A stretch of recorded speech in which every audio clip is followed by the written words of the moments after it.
Keni frikë Zotin dhe jepini atij lavdi, sepse ka ardhur ora e gjykimit të tij dhe ka vetëm një Zot, Zoti krijues, dhe fjala në fillim ishte fjala, dhe fjala ishte me Zotin, dhe fjala ishte Zot.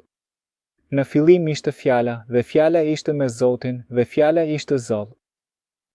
Ai ishte në fillim të kohës me Zotin, dhe të gjitha gjërat e mrekullueshme u bën prej tij, dhe pa të asgjë nga ato që u bën nuk u bë, asgjë fare të gjitha gjërat e mrekullueshme.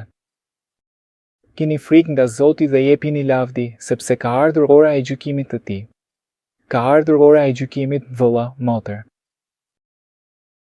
Filloi me të vdekurit, pastaj kalon te të gjallët dhe të tjerët dhe të mbijetuarit. Fjala e Zotit thot, të gjallët e dinë se do të vdesin, por të vdekurit nuk dinë asgjë, dhe në vdekje nuk ka njohuri. Eklesiastiu 9. Ka ardhur ora e gjykimit të tij. Emri ynë mund të kalojë në çdo moment. Si është shpirti yt? Si është zemra jote?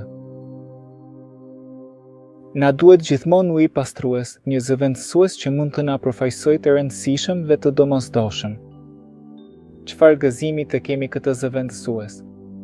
A të kujtohet kur Abrahami u thirrë të sakrifikonte djalin e tij, u shfaq një qenç për të zënë vendin e djalit dhe ishte sigurisht zëvendësuesi.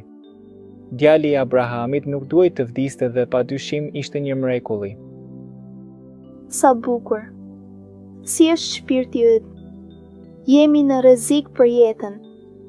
Nuk e dim nëse nesër do të jemi gjallë apo të vdekur. Satanai, armiku, është autori i luftës. Ai përqen luftrat dhe konfliktet. Zoti është dashuri. Zoti, Ati, Biri dhe Shpirti i Shenjtë, një Zot i vetëm, i plotfuqishëm.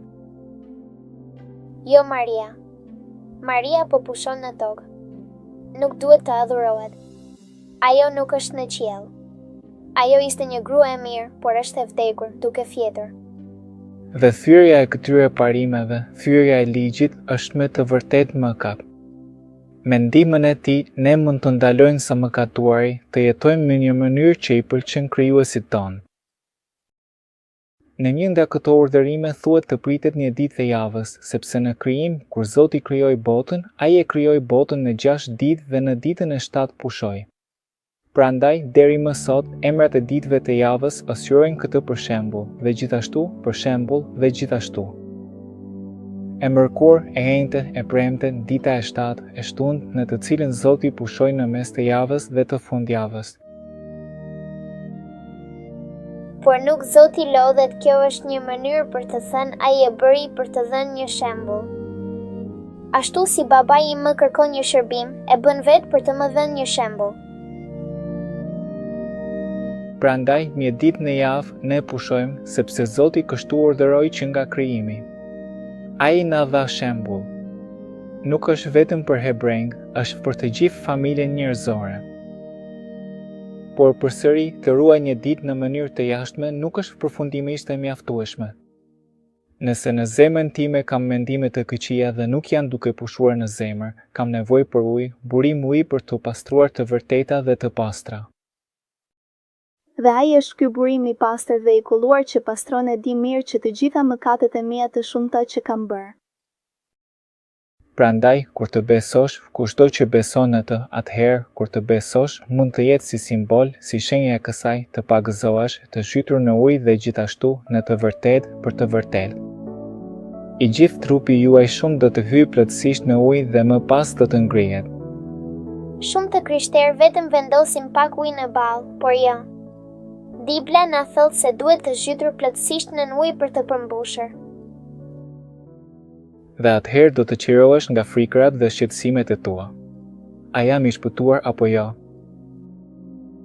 Do të kesh sigurinë e shpëtimit dhe jeta do të marrë një ngjyrë të re. Jezusi tha, unë jam rruga, e vërteta dhe jeta.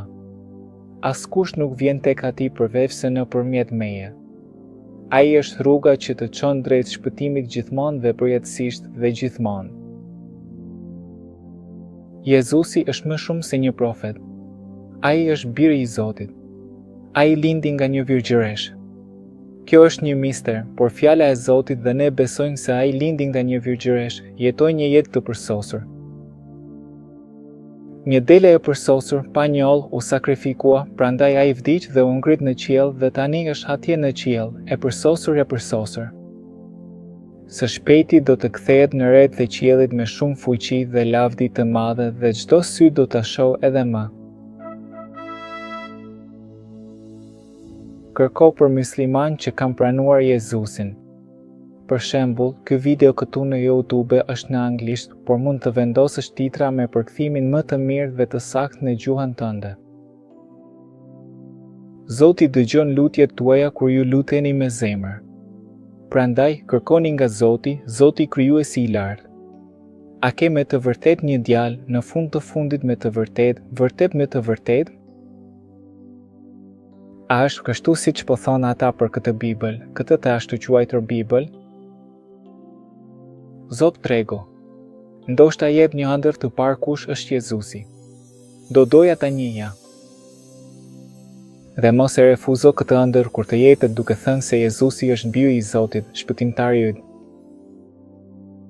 Të ftoj të lutesh bashkë me mua. Le të gjunjëzohemi dhe mund të përsërisësh fjalit pasi të lutem shumë pak unë. Do të lutem me ndërprerje të shpeshta dhe mund të përsërisësh nëse dëshiron atë që them pa problem. O Zot krijuesi të gjitha gjërave dhe i gjithësisë së pafund. Duam të kërkojmë falje sinqerisht për të gjitha gabimet dhe mëkatet që kemi bërë dhe gjithashtu. Zbuloju na. Duam të njohim më mirë. A ke një djalë? Duam të njohim të vërtetën. Na zbulo veten. Na përqafo. Na trego të vërtetën. Në emër të Jezusit, amen. Amin. Në videon e ardhshme do të shohim vazhdimin si vazhdon kjo progresione së vërtetës në rregull. Zoti të bekoftë. Kini frikë nga Zoti dhe jepini atij lavdi.